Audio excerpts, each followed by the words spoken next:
Open sesame. Hold on, you just can't see me yet. I thought it'd be lighter out there. Hey! Ooh. Good morning, Jeep fans, convoy crazies, jerry can junkies, willies, wackos, and mighty Mike munchkins. Johnny and the Dixie Division here, coming at you from Tannehill Ironworks Historic State Park.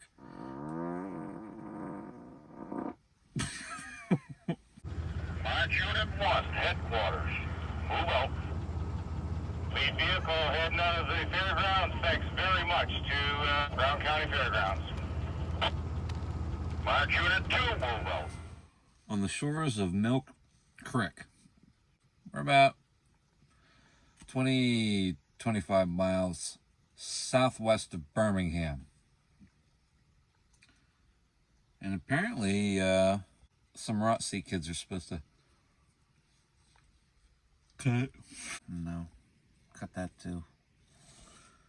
And I'll tell you what, that rain came in last night. I didn't think it was gonna rain. I checked the weather last night. We had like a 20% chance of rain. 15 to 20% chance of rain. Holy cow, man. Was it about 10 a.m.? 10, the other one, 10 p.m.? The rain came in. I came in here and watched TV, and holy pokers, buddy. It rained for hours. It's still raining right now. I don't know where the rain came from, but it came. So, it was extremely dry. It is no longer dry. It's very moist out now. Yeah. All right. It's coffee time. I'm glad we didn't float away here. Time to get cracking.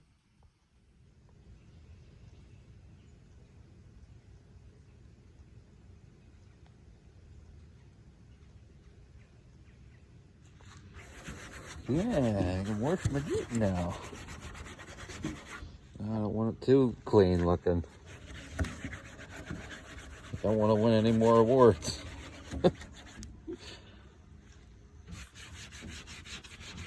Crazy all the road grime and dirt you get on these things.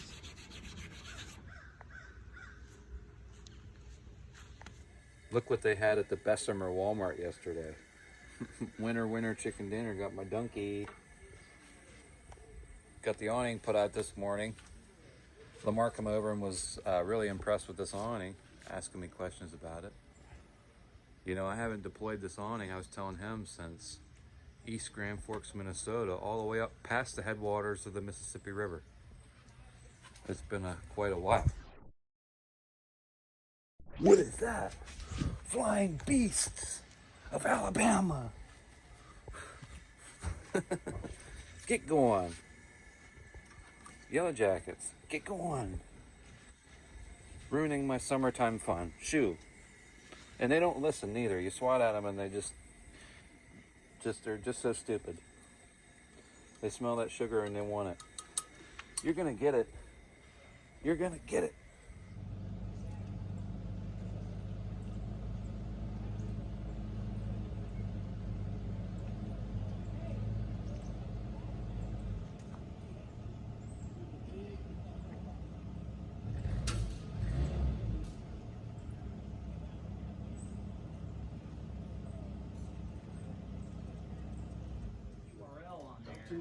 It kind of tags us as a couple of people who aren't.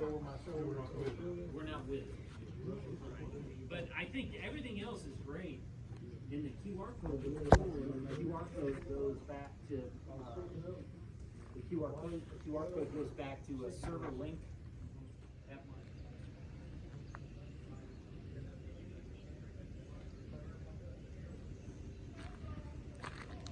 Oh, it did rain here last night like a son of a bee. I'm glad the rain moved out. Very nice looking carryall. You know, these were never my favorite. But this is a nice truck. He said he made 2 out of 1. He cut this roof here somewhere and welded this back together. He said, look on the inside and you'll see where I put it together.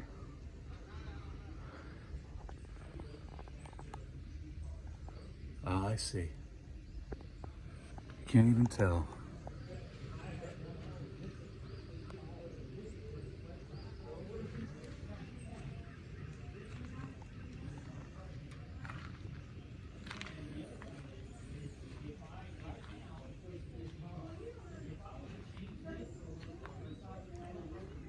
This is the, must be the Dodge row here.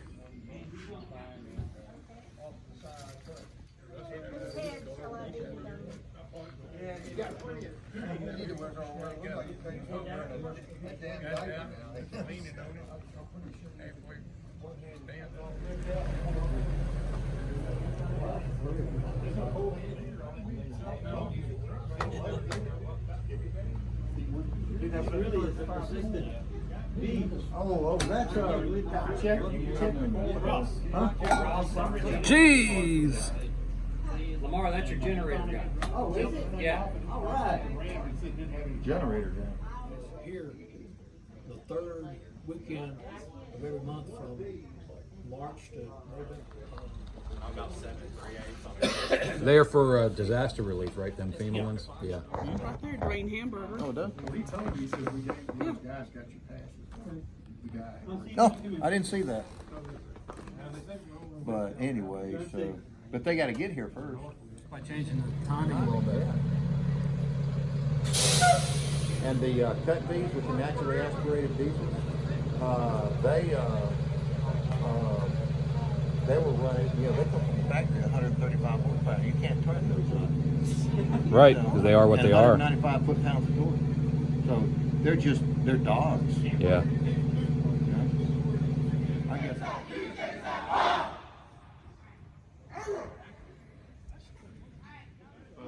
The Dixie Division actually got activated and going before the war actually started. They were activated and sent to Camp Blanding, Florida. There wasn't much at Camp Blanding. You can see from some of these pictures we'll have up here, there was a few buildings, it was rough to say the least. They had to put up a lot of their buildings. It was rainy, it was cold, it was like October, November of 1940. Everybody here has been to North Florida, I guess, you know, Panhandle. But if you move on over west, east rather, towards Stark, Florida, that's where Camp landed. The war started, they eventually ended up in New Guinea. You know, in the Pacific. They were entirely Pacific theater, and in 1945, they went to Mindanao, which is one of the islands in the Philippines. They fought the Japanese there. But their longest, hardest fighting was in New Guinea. That's the big one.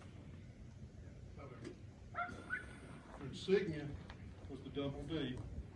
World War I was a triangular looking affair. Then it went to that. During World War II, it was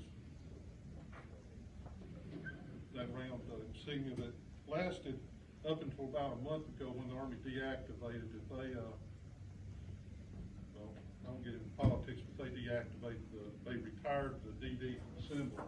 Now, he's wearing, step up here. This would be your Class A uniform in World War II. They had a 4-pocket jacket that came down lower. This was an economy measure to save wool. See his ribbons. He's got his marksmanship badge, combat infantryman's badge, the Dixie Division patch. But if you were, and of course, US regimental crest and the cross rifles for infantry, his overseas cap has blue piping for infantry. If you were a divisional artillery, it'd be red. Divisional engineers, it'd be scarlet, and so on, depending on your branch. Medical, I forget what color medical you have. Yeah, I think it's real dark blue. Yeah. Army aviation assets was orange and blue, like your observation planes. I don't think they ever captured these, but they may have. Cool. Right. They call this a night jacket because the British had a jacket like that. They called it battle dress, and Eisenhower was real enamored with it, all anything British, and he adopted that for the United States service. My dad was Army Air Force during World War II. I'm 6'4", my dad was 6'6", and he didn't like it because when you raised your arms, your jacket would come about halfway up your belly. It's 100% wool. 100%. It's real deal. It's heavy. The pants are wool serge. They had a wool shirt. Now, if you were a combat infantryman, if you were serving in the European theater, you would have a wool shirt that's a little bit darker than this, and wool pants. That's what you wore in combat. They didn't have things like BDUs or multicam or any of that. The pants you had, the shirts you had for your Class A's is what you wore in combat. They didn't wear ties in combat, but if you look at the Dixie Division was involved in what's called the Louisiana maneuvers just before World War II. It was this huge military exercises held in Louisiana. You'll see some of the troops in the field wearing a tie. And back then they had the bowls, shaped helmets like the British. For work, you had a fatigue uniform. You don't have one. It was blue denim, tie-length jacket, blue denim pants, blue denim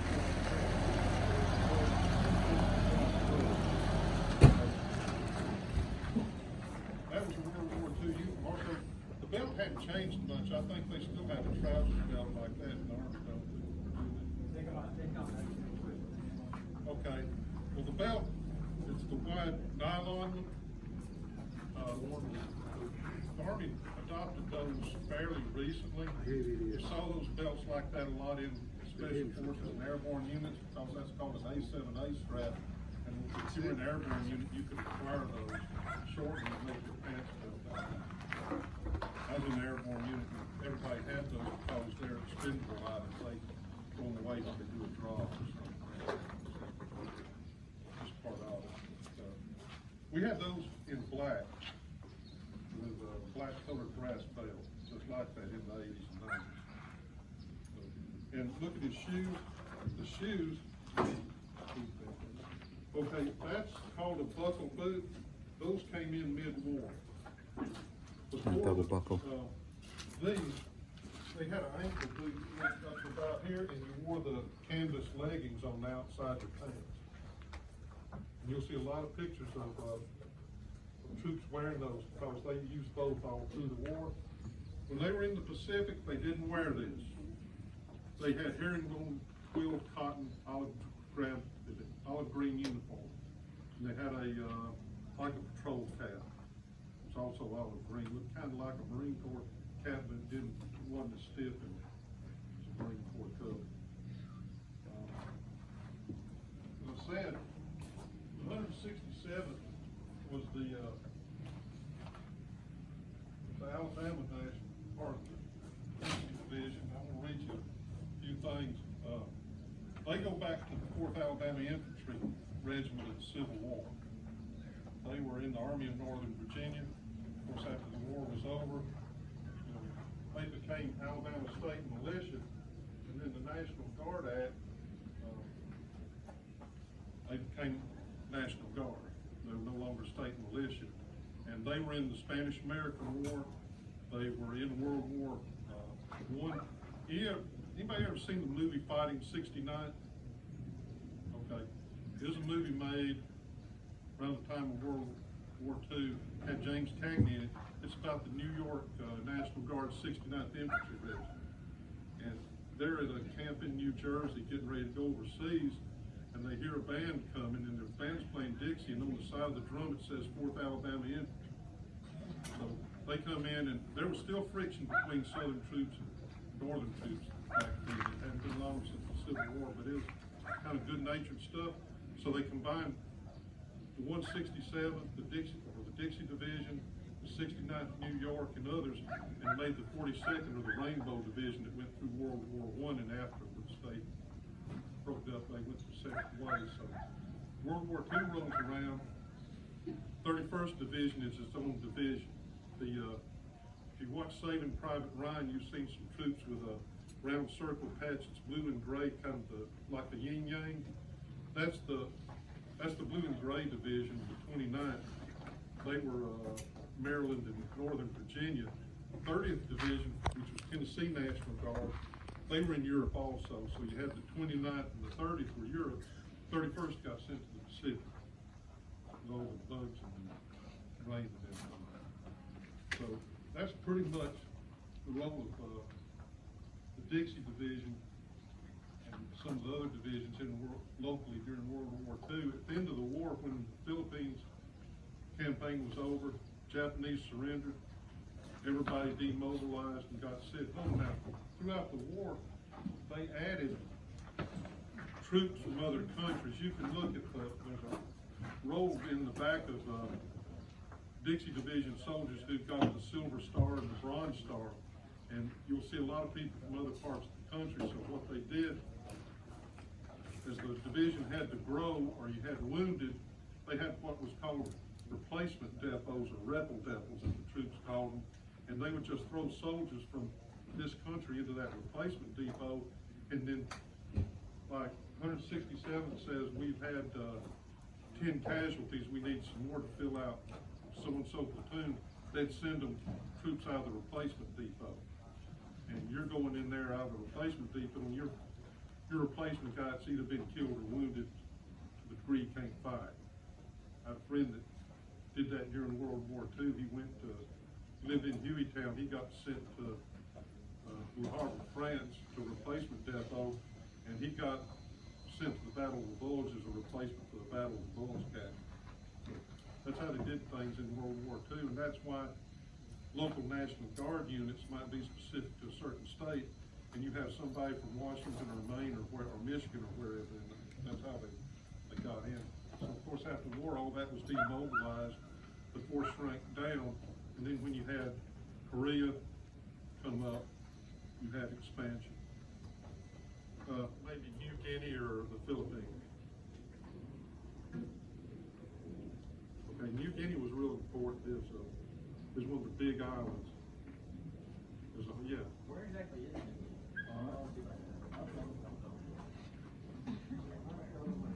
It's in the back of the here. They had some tribes, but some of it was, they had some cities, but most of New Guinea was jungle with tribesmen. Some of the tribesmen were still headhunters and cannibals at the time. It's in the Pacific, north of Australia. And of course, everybody knows about probably the Philippines, but Mindanao in the Philippines is a real important island. I heard something about the Air Force One. But no, I was just letting them know, like, in the European, during the European campaigns, it was mainly a lot of the Army was fighting, and then you had a lot of the Army Air Force out there. But in the Pacific, it was kind of a split thing. It was kind of came in, when we expanded and we had more troops involved. A lot of it was focusing on Marines. Were fighting. Marines were a lot bigger back then, when they were fighting in the Pacific, and they were augmented by the military units. So you can kind of see how diverse the United States military was, fighting two different fronts, actually multiple fronts. You're talking about naval warfare going on, and you got land warfare going in the Pacific, you got land warfare going in Europe, and then so you can kind of see that diversity is what we brought to both campaigns. Like Okinawa, it was Marines and Army. Like the Marines had one side of the island, the Army had the other. Here's a little factoid about the Philippine campaign. Everybody's seen Gomer Pyle have the TV show. Sergeant Carter, he was Army. He fought in the Philippines during World War II. So, even though he wasn't a Marine, he was a real deal combat soldier. A lot of active in the military during World War II. Of course, they had air support. Army Air Force was in the Navy, Marine Air. They all that was integrated together. That was the first war where we really had all that working together. Here's a crazy fact. My grandfather fought at Okinawa in the Army, but he was also that was on my dad's side. Right? Probably like my step-grandfather. But my grandfather on my mom's side also fought for the Japanese on Okinawa. So Wow. Kind of dynamic. Kind of crazy. Yeah, it's kind of funny how that works out. So, just let y'all know that one. Right. We'll be right back.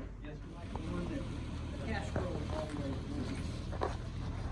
During that Cuban crisis, we furnished Castro with all the equipment, weapons, uniforms, and this is called the Ridgeway. General Ridgeway was the one to come up with this hat, and we wore this back in the 50s. But when Castro turned communist, he kept wearing the uniforms that we had furnished him, and this was part of those uniforms. So because he kept wearing them and turned communist, he changed and went to a different hat. Wow, did not know that. This is what you've been trained on. It shoots 5 shots. It's 30 caliber, 30-06 to civilian. That was our standard rifle caliber from 1906 up till well into the 60s for the National Guard. So we got the 7.62 NATO in the late 50s with active army. The Marines still had these on Guadalcanal. The Marines kind of liked their bolt actions. They didn't, at first they weren't convinced about the semi-auto rifle. They shoot 5 shots, you open the bolt up, pull it all the way back, and there's a slot right here in the receiver, and your ammo would come on 5-round brass clips. You stick the clip in, shove the ammo in, close it, and safety's back here. This safety straight up, you can work the bolt and empty the magazine. Over here, you can't operate the bolt. It had a, of course, it had a bayonet. The joke was that during World War I about rifles, the Americans made a target rifle. You've got this peep sight that goes out to 2,000 yards. I don't know if you hit anything that far, but it'll adjust up and down. Got windows, they said, yeah, it's a target rifle. The Germans with their 98 Mauser was a sporting rifle, but the British with their Lee Enfield, they had a fighting rifle. Lee Enfield's a real great rifle. This is basically a modification of the German 98 Mauser that we call it. That's a light, handy rifle. We used it in World War I. This was rebarreled by the Marine Corps in 1944. Most of the time they didn't have a sight hood on it. That just clips on. That's mainly target shooters use those. They were issued with a leather sling the first part of the war. And that was replaced by the M1 30 caliber M1 rifle. It's gas operated, fires an 8-round clip. The ammo comes in a 8-round in block clip. Load it, pull it all the way back, and stick it in, and you keep your hand against the operating rod, shove in the clip, and most of the time you have to bump it. Sometimes you don't have to bump it. If you don't keep your hand rigid when you pull up, the bolt can fly forward and catch your thumb between the bolt face and the breech. It's not pleasant. Grand thumb. Inspection arms, you pull down like this. Like that. You know, right here in inspection arms, pull it up, rack it. That looks it over. Yeah. I don't. Yeah. Well, if you got 2 hands, it's not as hard. The safety is right here in the trigger guard. So you see GIs walking around with their finger in the trigger guard, they're not being unsafe. I know if you're taught weapon safety, you carry your weapon with the finger outside the trigger guard. Well, if you want to shoot fast, carry it on safety, like on patrol, you have to have your finger in here because you push the safety off by pushing it forward, then pull the trigger. So on the 8th round, that steel clip will be ejected. It makes a ping when it comes out, and the bolt's held to the rear, so all you got to do is stuff. You just got to keep stuffing 8-round clips in it. And for second line troops like artillery, commo guys, medical, whatever, they came up with a carbine. It's also called M1, but it's M1 carbine. It shoots from a 15-round magazine. You see it's a small, straight-walled cartridge, 30 caliber. Like the M1 rifle, it's gas operated. To operate it is really simple. You put the magazine in, cycle the bolt, she's ready to go.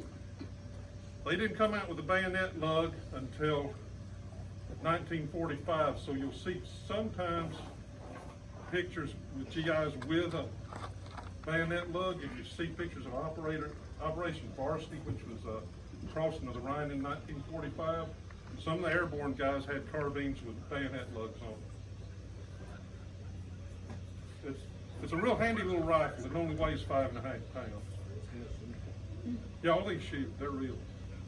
Except for his Thompson.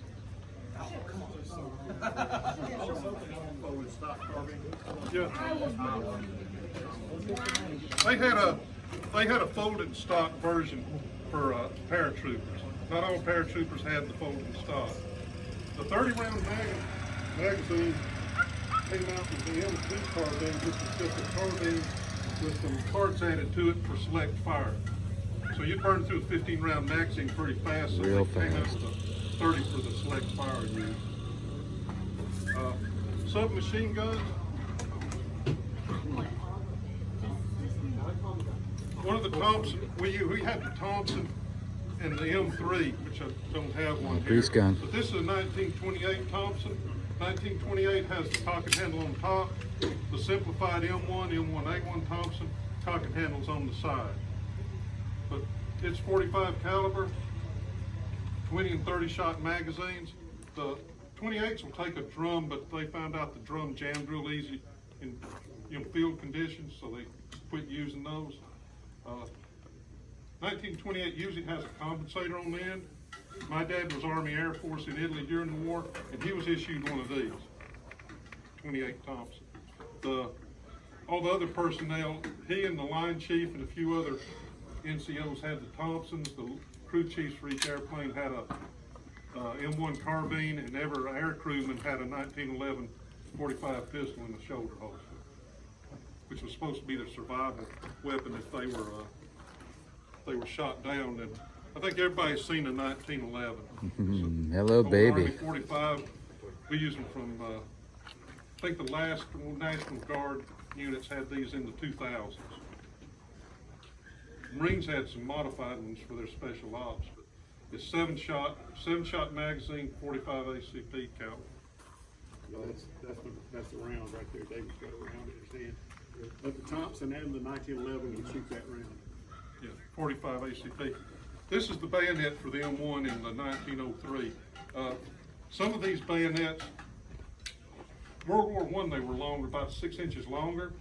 And you can tell World War I bayonet that's been cut down, the blood groove goes all the way to the point where they chopped it. Some of them will have a spear point, some of them will have a buoy point. But if you was an infantryman in World War II and on up into the 50s, this is the bayonet you were issued. Several different manufacturers made them. That one's American Fork and Hoe. Yeah. And it's got the ordnance bomb in US down on the bottom of the blade where the says AFH, American Fork and Hoe. You had people like Camillus and just everybody. Anybody that made edge tools, they'd go, during the war, they would go and the contractor said, we need bayonets made, you make axes, start making these. And the carbine, that one's a Winchester, but they had 5 or 6 different manufacturers. They had Rockola that made jukeboxes. They had IBM, which is International Business Machine. Inland, which is a subsidiary of General Motors. 50 caliber machine guns. Any of you go in the military, you get behind a 50 caliber machine gun. Look down on the side plate on the right-hand side. It will have a manufacturer. It'll say machine gun caliber 50 M2. And most of them you see will say either AC Sparkplug Division, General Motors, Brown Light, Chapman, Frigidaire. Those are World War II guns. When I was in the National Guard, we got 3 new 50 cals in from Anniston Army Depot that had been overhauled. All 3 of them were World War II guns. Wow. And, what else in World War II? Oh yeah, the M3 machine guns I was talking about, they're called grease guns. It's got a little tubular receiver, and it looks like a grease gun. But they were all made by Guide Lamp Division of General Motors. So you had a company that had previously been making headlamp buckets for cars. They were stamping out submachine guns. Our whole industry was like that during the war. These Jeeps you see around here, some of them are Willis, some of them are Ford Motor Company. Yeah, that's a Ford. Let's see. We've got several tables of uniforms and equipment. We've got a 1919 30 caliber machine gun over there too. During World War II, we did not have the general purpose machine gun like the M240 that the Army has now, or the M60 previously. You had the Browning automatic rifle, which is a squad automatic weapon, and then you had a tripod mounted 30 caliber machine gun, air cooled or water cooled, and you had the M250 caliber. That's all we had. We didn't have a belt fed saw or anything. Okay, there it is. That could be mounted on a pedestal on a vehicle, or it could be mounted on a tripod. It fired 30 caliber ammunition just like the M1. It feeds from this side. They had disintegrating metal link belts and canvas belts that didn't disintegrate.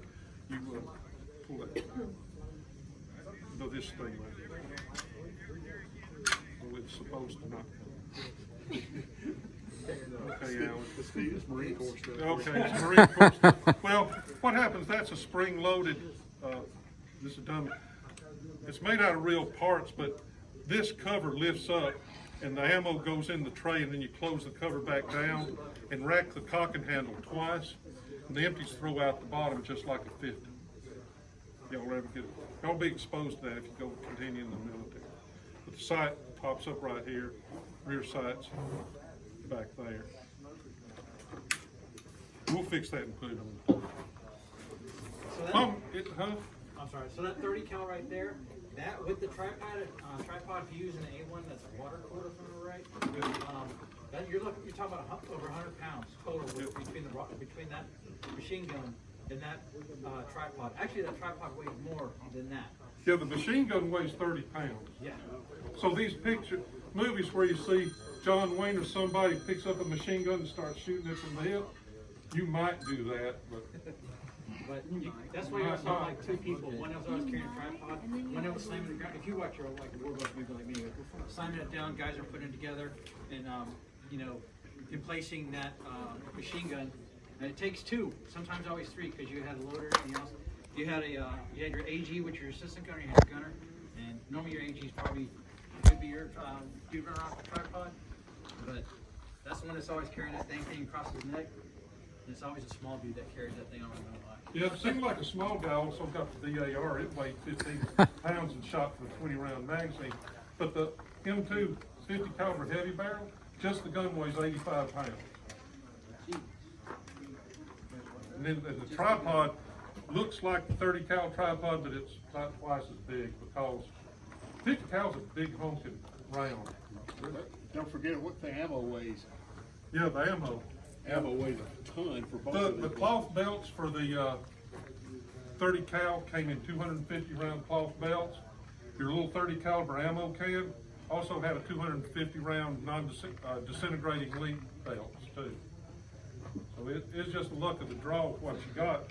The 30 caliber ammo for the M1, it came in a cloth bandolier with what, eight or 10 30 round clips. The way they pack that a lot of the times, you had a wood box and you take the wood lid off and there's 10 under it and it peels back like a sardine can. And there's the 8 round bandoliers laying there, and the ordnance guys would just lay out long rows of those cans. And if you was an infantryman, you'd just walk by and grab you a couple of bandoliers. You'd carry, yeah, that's 50 cal round. It will eat your lunch, these things will. There was an interview with some interviews with German troops. What weapon our infantry had that you really didn't like? They didn't like that 50 caliber machine gun. One German said he saw Americans nearly cut a house in two trying to get at a couple of soldiers that were in the house. So you take some half tracks that have 50 cals on the ring mounts, and they start blasting away at something. Yeah, it'll go, a typical European house, this will go in one side and out the other. And this is what airplanes had in them too. The B-17s, B-24s, B-25s, B-26s, all the guns on the aircraft. Yep, And the fighters Mustangs. also, they shot this. A P-47 Thunderbolt had 8 50 caliber machine guns fired at the same time. The pilot presses the go switch on his stick. He sets off 8 50 caliber machine guns, 550 rounds a minute. All trained Slightly on one higher point from at an one aircraft. range. Another quick tidbit about that aircraft, when it fired those rounds, all those rounds, he had to be at a higher speed because once he fired those rounds and they were going off, it actually slowed that aircraft down. I just learned that about, I don't know why I brought that up, I just learned that like. Yeah, the 47 had 8 50 cals, the P-51 had 6. And the F-4F, F-6Fs the Navy had, and the Corsairs, they had 6, counted in the winters. Yeah. That thing was angry. So we still use this. Them 2 heavy barrel 50 caliber machine guns we have now, they're, like I said, most of them are World War II guns, and they still shoot this. During the Desert Storm, they were still pulling ammunition out of the bunkers at the storage facilities that was World War II ammunition. I think even during the early 2000s, they were still pulling some World War II ammo out. They'd been repacked. That shows you how much stuff we made during World War II. Yeah. It was just phenomenal how much we produced. Ships, planes, tanks, ammunition. They were still issuing the World War II hand grenades in Vietnam for a while. This is a 30 caliber round, this is a 50 caliber round. You see the difference quite a bit. Yeah. The 30 caliber round is basically the 7.62 NATO round that we shoot now, only it's just a little longer. It's about a ½ inch long, 3/8 inch. Oh yeah.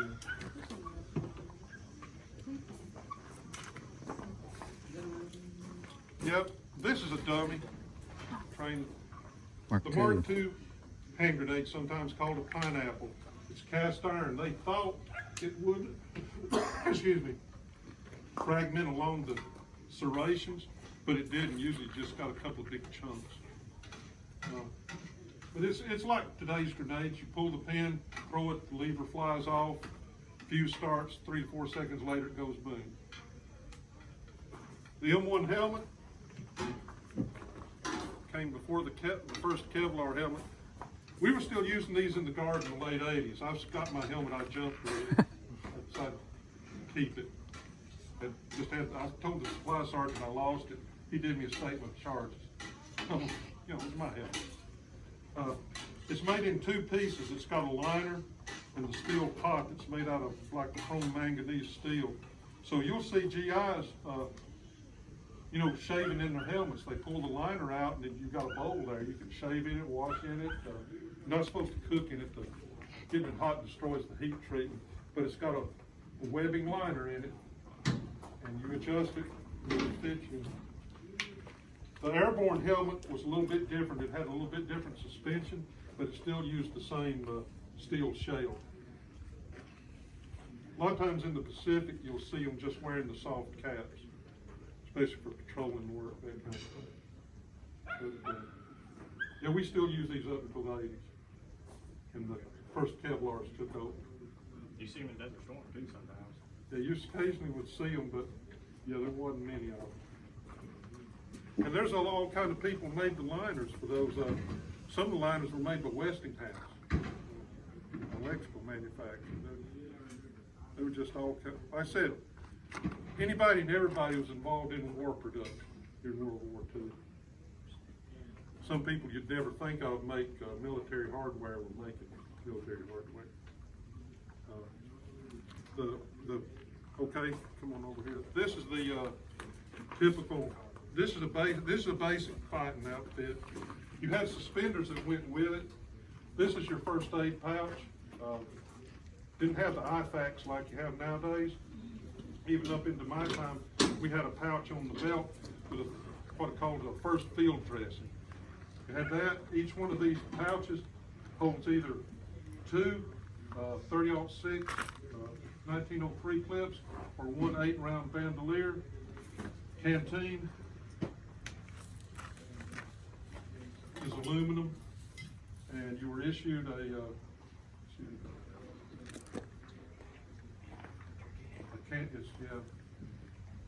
hadn't had it out in a while, so it's tricky to get out. A canteen cup. Canteen stainless steel, so is this. Canteen cup, just cycle the bell over. You can make coffee or whatever in it if you want to. If you're going down the chow line, you'd have your mess kit, you'd have this, and they'd fill your mess kit up with food and put coffee or whatever in that. This one was made in 45. You literally Canteen stamp 19. we literally still use those up to the mid-90s. Actually, probably late 90s for the most part. Even the canteen cup, and there's always a pain to turn that thing in. The only difference is the actual canteen went from stainless steel to like plastic. But no joke, that pouch, which is normally lined, well, ours was lined, and that freaking canteen cup, I would have to go buy a brand new one because I knew it was going to destroy in my time.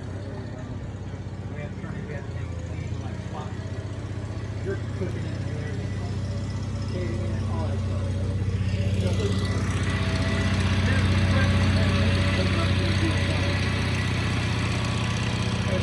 I used to have a warning on the plastic canteen do not apply to flame.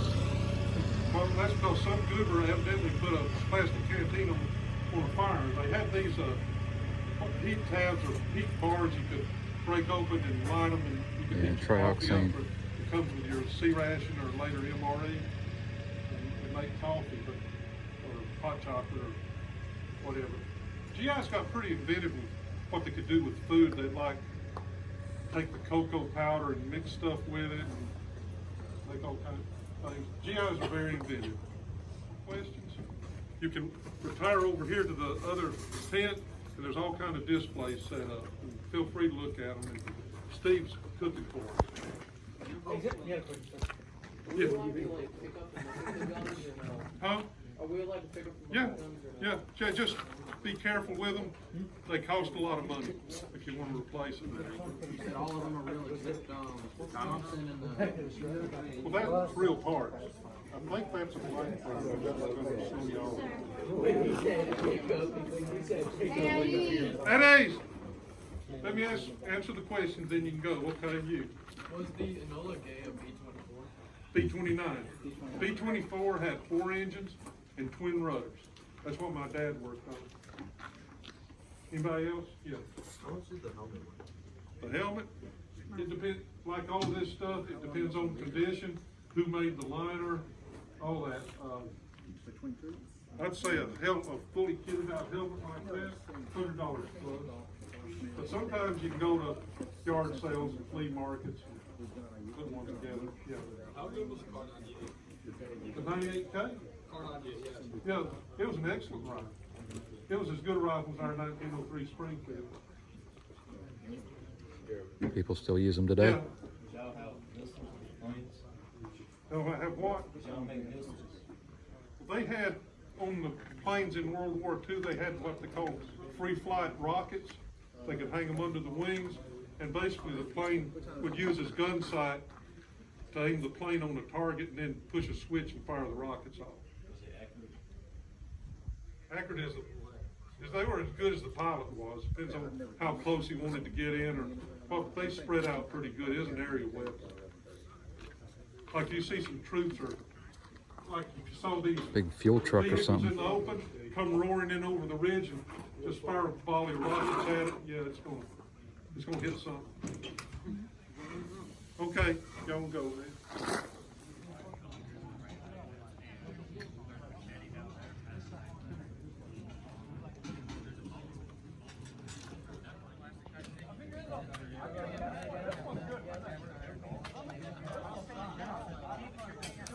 You can get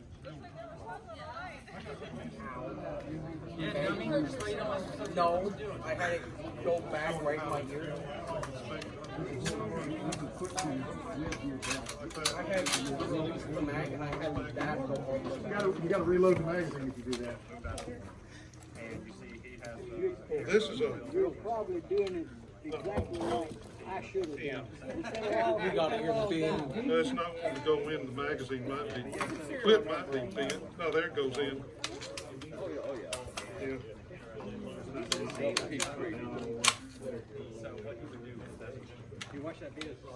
I think these brass hadn't been resized, somebody just put it together. I'm sorry, let me do it.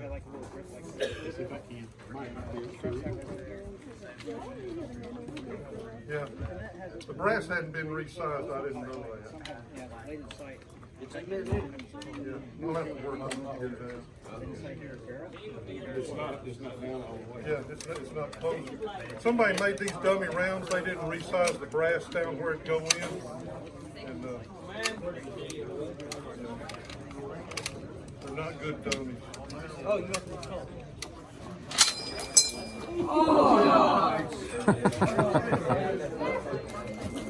I felt like I was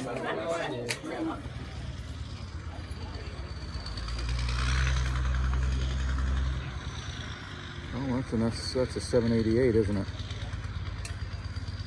Oh, that's a neat little trailer he made up.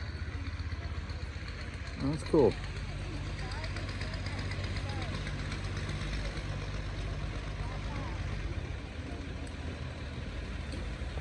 I wonder if he has that. Yeah, buddy, sender. That's what I say, sender. I wonder if he has that set up to sleep in, or if that's full of goodies. Looks like a camper.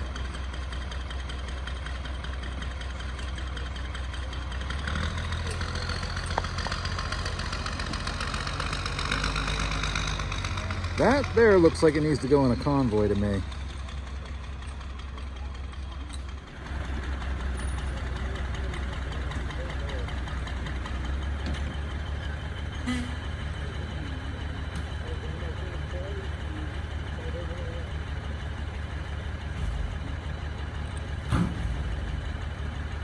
That is great. This might be my last piece, actually. Is that Halloween candy? Mm-hmm. Yes, sir.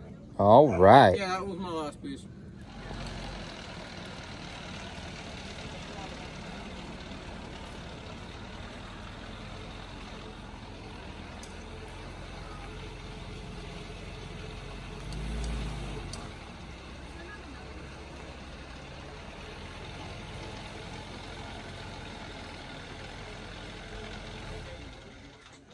Guys, Johnny here at Dixie Division World Headquarters, and I'm here with the sign guy. And you guys ever see these green signs at the convention or at military vehicle shows? This is the guy that makes them here in the flesh.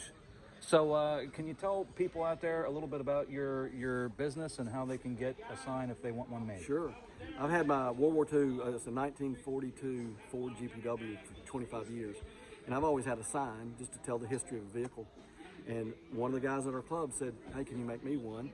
And it started spreading word of mouth, making them for M37s, Humvees, Hummers, motorcycles. And I make it, it's militarysignguy.com, and they're all custom for the person, for the vehicle. And it's been such a joy just to meet people and build signs to help tell their history.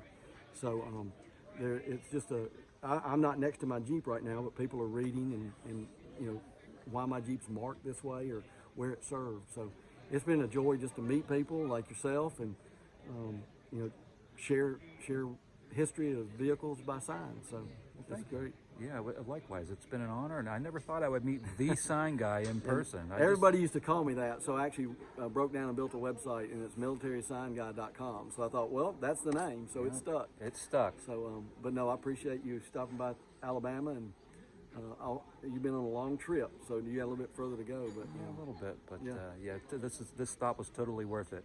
Listen, I called my boss. I said, "Listen here, Mister. I got one more stop I need to make." Yeah, he was very.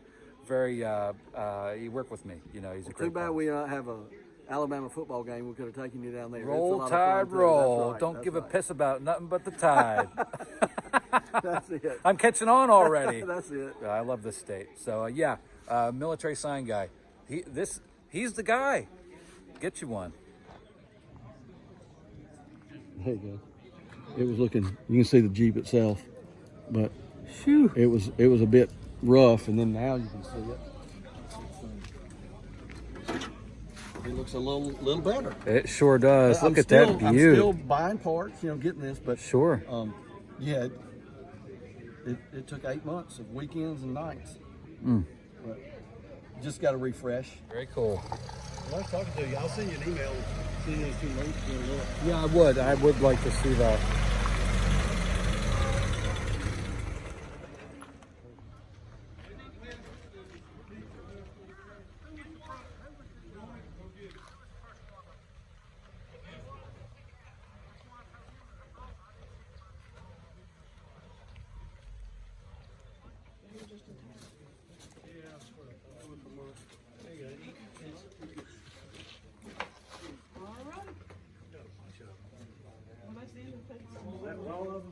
Okay. I got some more over here if you want some.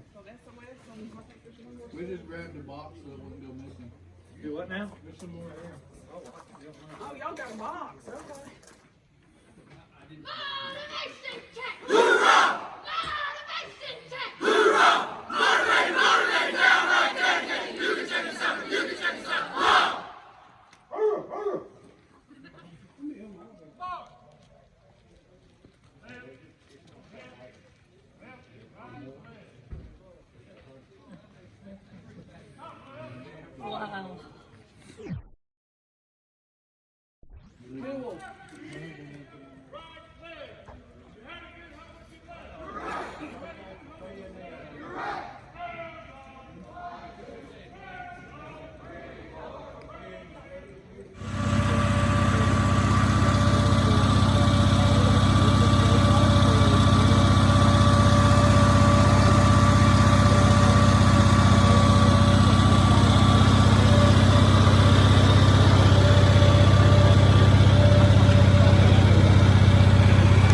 Which is not a bad price, really.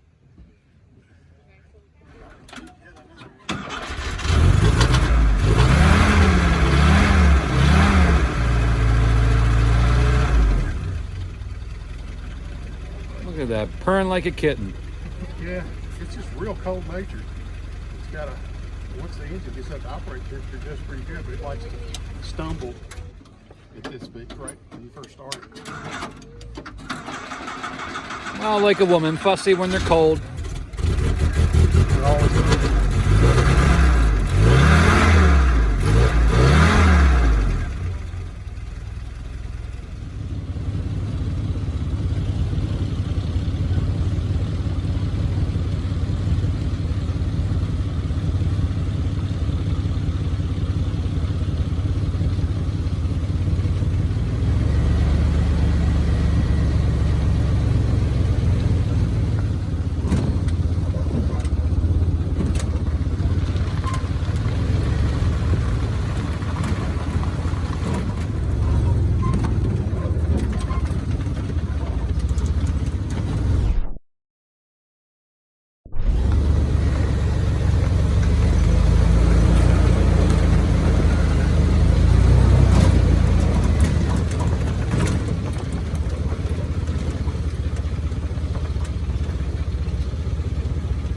Maybe we'll have to put her in four-wheel today. Boy, I haven't been in four-wheel in a long time.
be this beautiful unless you've been here and can see it for yourself. And now you guys can. I never knew it was like this. Oh, they have a little like amphitheater seating area out here in the middle of the woods. We're about, I want to say we're about a mile out of camp.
Not to get the wheel spinning because I don't want to throw anything back in that mule driver's face because he doesn't have any protection back there.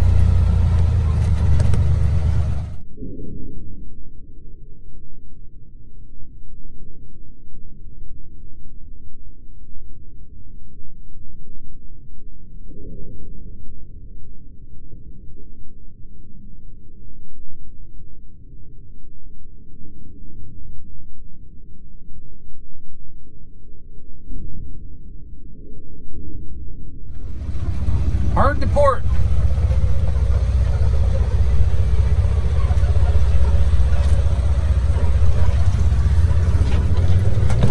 Oh yeah, baby.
Now that I don't have the trailer, I can send it a little bit.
Anyways, I just wanted to show you that because I didn't get it in that day's video. As I was editing, I realized that. So I'm going to pop this in the video. And then there's no Wi-Fi out here, nothing. But I'll get that video up when I can. So yeah, all good in the hood. Everything's good. All the videos are coming, okay? So just be patient with me. I decided to enjoy the rest of the convoy instead of... it was too much to divide my time between focusing on the convoy and doing the videos. All the footage is there. I just have to put it together and make the videos. So they'll be coming down the line. I go back to work Wednesday, election day, the 5th. Well, the 5th. Yeah, I go back November 5th, Wednesday, okay? So when I'm at work, on my break time, of course, I'll be putting these videos together and getting them up on the internet for you guys, okay? So you can follow along the rest of the convoy. Uh-oh. Hope that's not water coming out of there. It rained like crazy last night. It rained all night. I haven't seen rain since East Grand Forks, Minnesota, almost a month and a half ago. And we got rained on last night pretty good. So they were telling me this is the driest October in Alabama record for a long time, for like, I don't know, something like 100 years. So all right, that's it for this.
could get burned.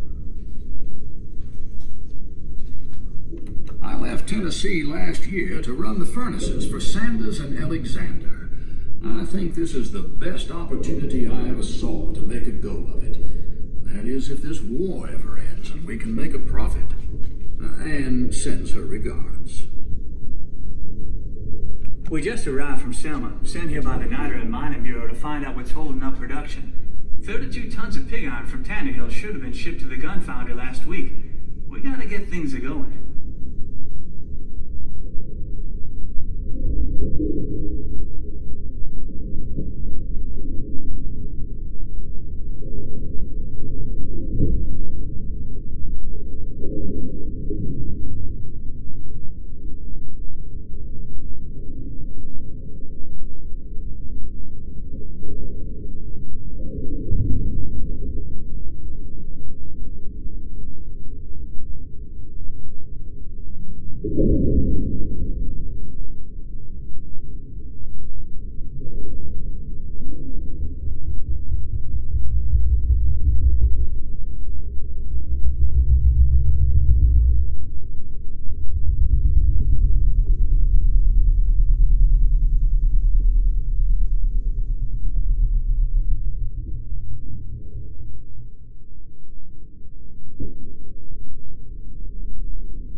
Sure is pretty out here. So we're going to the forge.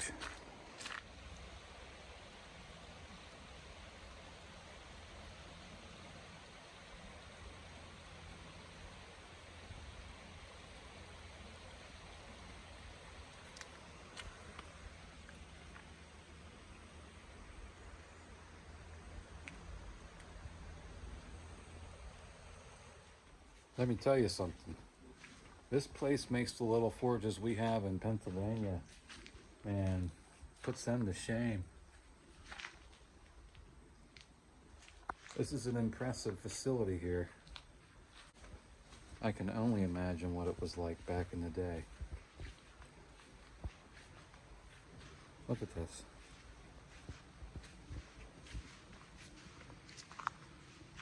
It's like 4 stories tall.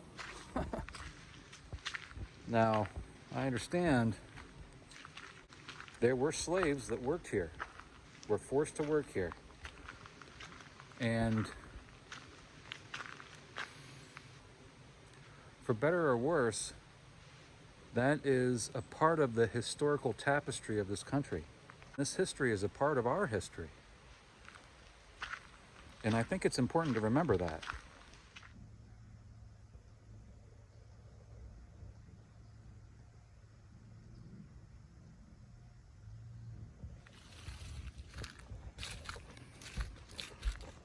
Well, this is nice.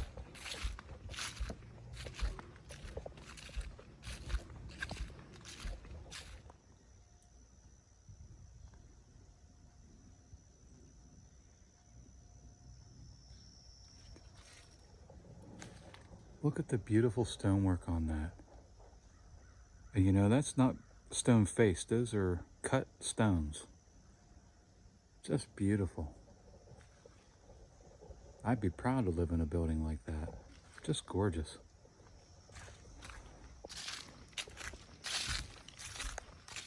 Yeah, see, I want to do all this sightseeing now because the actual Dixie Division show is tomorrow. The Duncan House. Partially constructed from an old schoolhouse structure given to Tannehill Park in 1973 by Mr. Duncan's descendants. A lot. This is the Tannehill Craft Center.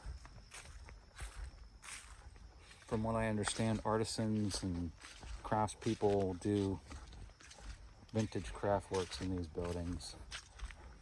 Yeah, so I want to do all of this sightseeing today because tomorrow, get going. The Crocker House, 1870.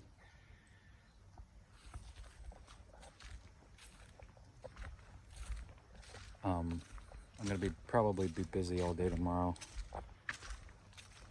And then Sunday morning we're heading up the darn road there. There's so much history here. It's, you know, I should have done this yesterday. Should have, you know, I should have started this yesterday. Because there's too much here to see in one afternoon. I have a bad habit of doing that, don't I? Oh well. Poop. Little addition on the back of that cabin, some board and batten. Beautiful. That's all I need up in the holler right there is a little log cabin. I got the log, the sawmill already. Make me a little cabin like that. So I bought my sawmill thinking, well, I'll be able to cut all the, you know, hell, I could do black walnut flooring, hardwood flooring in my house if I wanted to. You know how expensive black walnut hardwood flooring is. All the trim work and all that stuff. Yep, siding, good cut siding. Well, we'll see. Got to get home first.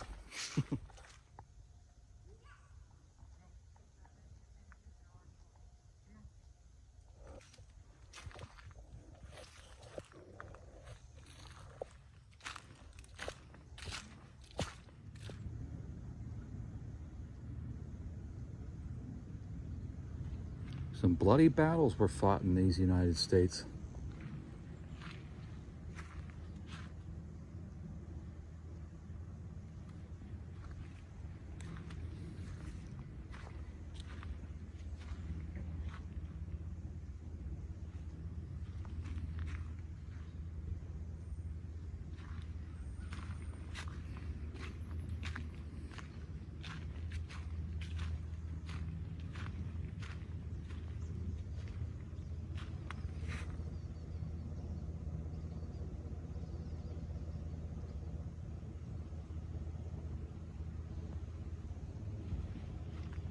They were the cabins we looked at a minute ago.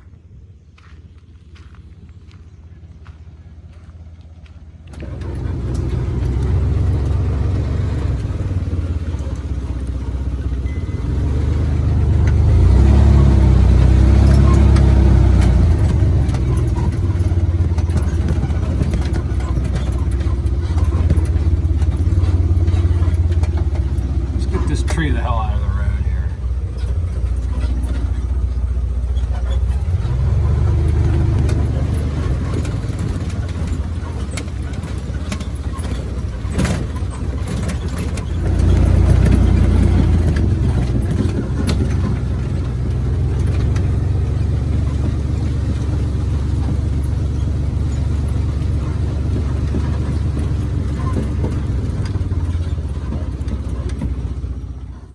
So I've been out here for a few minutes reflecting and trying to figure out what to say. This is the slave cemetery for Tannehill Ironworks. All these poor people got were Goonies as headstones. You know? Now somebody come out here, this is all PVC crosses here. Somebody come out here and tried to mark the grave sites the best they could. But we're out here in the middle of the forest, you know. We're about, I want to say about 2 miles from the actual furnace complex. Up on a hill. And we're at the far southern reaches of Appalachia here, down in central Alabama, deep in the Confederacy. And it's just sad to think that none of these people will ever experience freedom in any form. They died in bondage. And,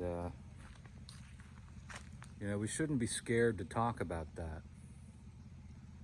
You know, was it wrong? Of course it was wrong.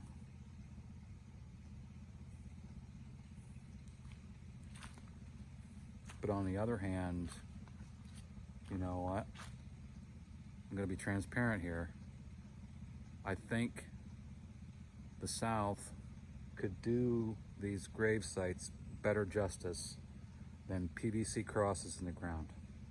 There should be a National Historic Marker down here. There should be a, I had to push that tree out of the road to get back here. So in a way, to this day, this grave site is being dishonored in a way, in my opinion, okay? So yeah, it's a pretty sad place to think what these people went through. And they had no ownership of it. They were owned themselves. I think we could do a much better job explaining their story. And I think that's a misstep on the part of this country and this area of the country. You know, I think it's hypocritical. This is all my opinion, okay? This is my transparent, honest opinion. I try to be unbiased as I possibly can. I think it's hypocritical to be upset about Confederate war leaders' statues being taken down. At the same time, places like this of historical relevance are in a state of disrepair. I think that's hypocritical. And I think it's a dishonor to these people that died in chains. So, that's all I had to say about that. but I wanted to come out here and see it with my own eyes, and I brought you along. This is the enslaved cemetery here at Tannehill Ironworks State Historical Park. You could do a lot better here.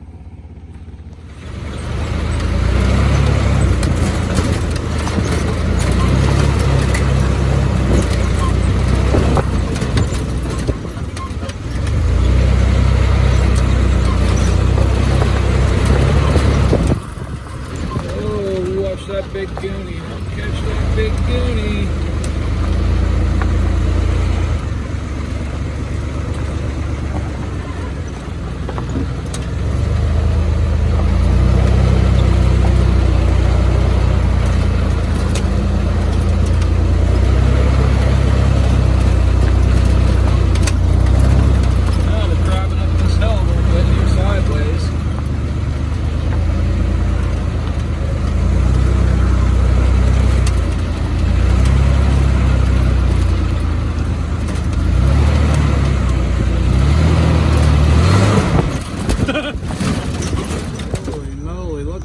Insulators, that is some high power. I bet you if I cut this thing off right now, you'd be able to hear that buzz. I don't feel comfortable going under that tower, so I'm going to turn around right here and go back. That's what I think. They did a great job playing, but they were dressed so skimpy, and they were all, most of them were a little overweight. I mean, oh, we were a little embarrassed. Everything hanging out. Yeah, well, I mean, were you on that convoy? I was not. The like I say, 19 was my first I've one. noticed that the snow that was a record setter. The biggest one I've ever seen here was back before I left Georgia, and we had 14 inches over there one time. Really? Well, that's the biggest Out snow of I've Atlanta. seen here in the South. I had just bought me a brand new pickup, and I got out and played in the snow. I had a blast. I was grown and married before I ever saw snow. A lot of little pieces of ash. Oh, there you go. Almost looks like a witch making a brew. Put that copper His in. name is Lewis Smoke. Very dodgy. I did not have a broom a while ago. It was last night. I said the other day. Yeah, she tried to smack me with it. Over, she don't need it now. One time I flew to Colorado Springs to visit my daughter, and everywhere I went, I got treated like I was royalty. And I said to Pam, "What's going on here? People are just can't wait to help me do something." And she got really tickled, and she said, "You know why, don't you?" And I said, "No, it's weird." Yeah. And all they did was take one look at my name, and they just fell all over themselves being nice to me. It was Skaggs. They were the most important people in Colorado. Oh, wow. The grocery store was named after them and everything, and I never gave it a thought. So, but when I went to talk, they noticed I sounded strange. Yeah. Oh.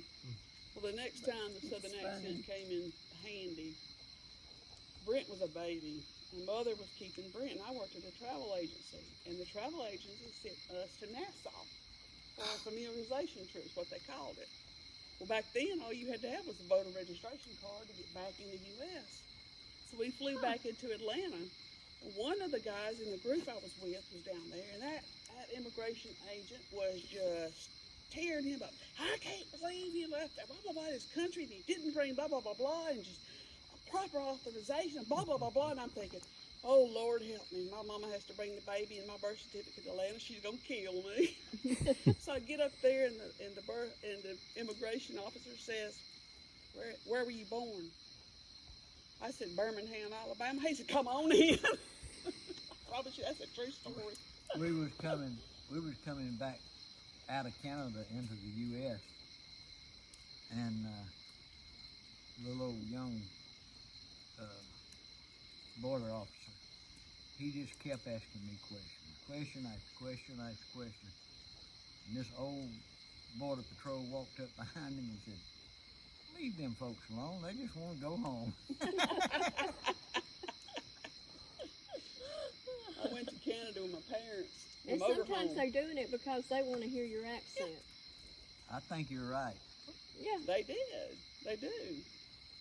We was in Alaska, went in a restaurant, and people used to tell me I looked like Willie Nelson.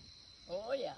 Well, this waitress, she come over to the table, and I noticed she kept coming back, just kept coming back. And she said, "Are you Willie Nelson?" I said, "No, ma'am, I'm not Willie Nelson." He had red hair. In a few minutes, she come back over and she said, "You are Willie Nelson, aren't you?" I said, "No, ma'am, I'm not Willie Nelson." She come back the third time. She said, "You're Willie Nelson. You're just afraid I'll kiss you." And I said, "Yeah, I'm Willie."